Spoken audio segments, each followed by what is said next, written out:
On March 4th, we got an epic movie. A masterpiece, man. The Dog. A movie with a dog and a man who go on a journey to become best friends for life. The Dog.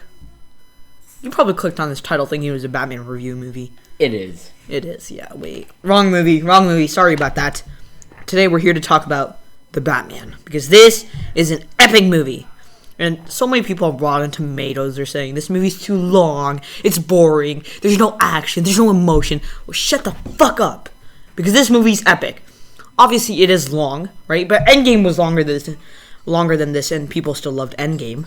Why? Because Endgame had a corny joke every 5 minutes, and it was so light-warming, and it wasn't that serious.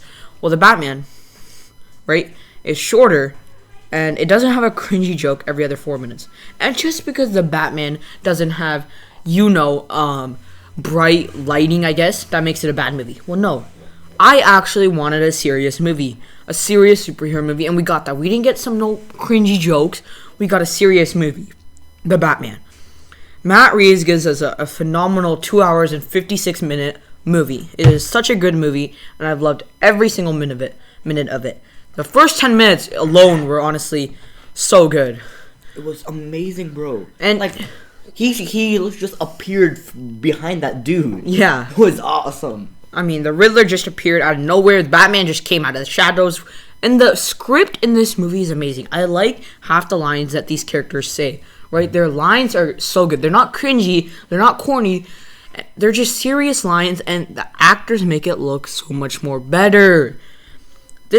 Coming into this movie, half this cast I did not like, personally, because many of them did not have good previous acting careers. I did not like Alfred. Racist. You knew that already. That I didn't like. Okay, yes. I really liked the 2008 Alfred, you know? Okay, fine. Whatever. Anyways. Robert Pattinson, we all thought was going to be bad. Nope. He did awesome, bro. After this movie, I suggest you, he is going to be your favorite Batman after this movie. Because he is epic, okay? Literally epic. Who knew someone's eyes could do so many actions, right? Or emotions. Because his eyes display so much anger. And in some scenes in this movie, right, he was just there, and he didn't have to say a single word, and he was so intense, and it was so intimidating. Sorry, I can't talk to 4 a.m. guys, my bad.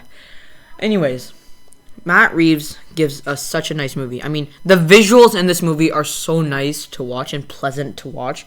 And this isn't a very CGI heavily used movie. I mean, you know that one scene where the Batmobile is flying through the fire? Oh my god, yeah. That isn't CG. There's no CGI in that. Matt Reeves, he said that was real in an interview.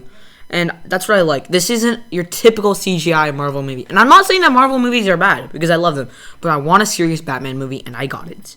I mean, when's the last time you got a serious movie like this? What, Logan? Right? This is a phenomenal movie. The supporting cast is awesome. The cinematography is insane, right? The soundtrack, oh my god, the soundtrack is amazing. Matt Reeves knows when to use the soundtrack, when not to use it. And whenever he does use the soundtrack, it just makes the scene a whole lot better. It is insane. More immersive, you know? Yes, it does. It really does.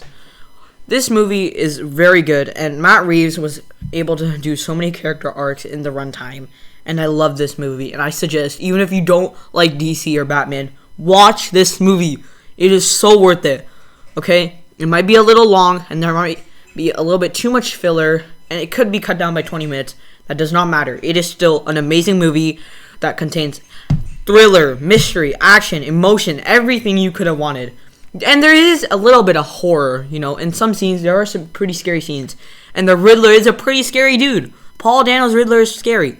So don't go into this movie thinking that, it's going to be a very light, warming, and inspirational Batman movie. I can say one thing. The Batman, he is supposed to make you feel fear. Mm-hmm. They actually do that in this movie. He has one of the better character arcs. He goes from I am vengeance to I am justice, right? He goes from I have to use fear to save Gotham City, but then he has to be a symbol of hope to Gotham.